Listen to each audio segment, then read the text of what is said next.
Hallelujah. സ്തോത്രം. ദൈവത്തിന് മഹത്വം. എല്ലാ ദൈവമക്കൾക്കും കർത്താവിൻ്റെ അതിപരിശുദ്ധമായ നാമത്തിൽ എൻ്റെ സ്നേഹവന്ദനം അറിയിക്കുന്നു. ഇന്ന് ഞാൻ വായിക്കാൻ പോകുന്നത് സങ്കീർത്തനം 147 എല്ലാവരും ശ്രദ്ധയോടെ കേൾക്കുക, അനുഗ്രഹം പ്രാപിക്കുക. യഹോവയെ സ്തുതിപ്പിൻ, നമ്മുടെ ദൈവത്തിന് കീർത്തനം പാടുന്നത് നല്ലത്, അത് മനോഹരവും സ്തുതിയുചിതവും തന്നെ. യഹോവ യെരൂശലേമിനെ പണിയുന്നു, അവൻ ഇസ്രായേലിൻ്റെ ഭ്രഷ്ടന്മാരെ കൂട്ടിച്ചേർക്കുന്നു. മനം തകർന്നവരെ അവൻ സൗഖ്യമാക്കുകയും അവരുടെ മുറിവുകളെ കെട്ടുകയും ചെയ്യുന്നു. ആമേൻ.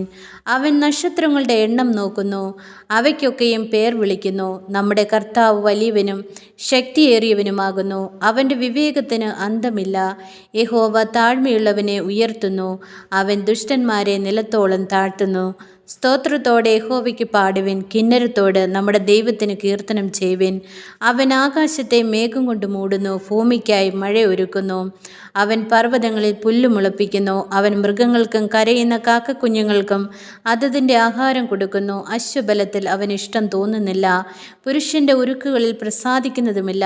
തന്നെ ഭയപ്പെടുകയും തൻ്റെ ദയയിൽ പ്രത്യാശ വയ്ക്കുകയും ചെയ്യുന്നവരിൽ യഹോവ പ്രസാദിക്കുന്നു. ആമേൻ. യെരൂശലേമേ, യഹോവയെ പുകഴ്ത്തുക.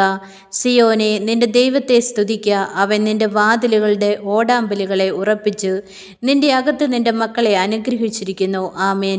അവൻ നിന്റെ ദേശത്ത് സമാധാനം വരുത്തുന്നു, വിശേഷമായ ഗോതമ്പ് കൊണ്ട് നിനക്ക് തൃപ്തി വരുത്തുന്നു. അവൻ തൻ്റെ ആജ്ഞ ഭൂമിയിലേക്ക് അയക്കുന്നു, അവൻ്റെ വചനം അതിവേഗം ഓടുന്നു. അവൻ പഞ്ഞി പോലെ മഞ്ഞ് പെയ്യ്ക്കുന്നു, ചാരം പോലെ നീഹാരം വിതറുന്നു. അവൻ നീർക്കട്ട കഷ്ണം കഷ്ണമായി എറിയുന്നു, അവൻ്റെ കുളിർ സഹിച്ച് നിൽക്കുന്നവനാർ.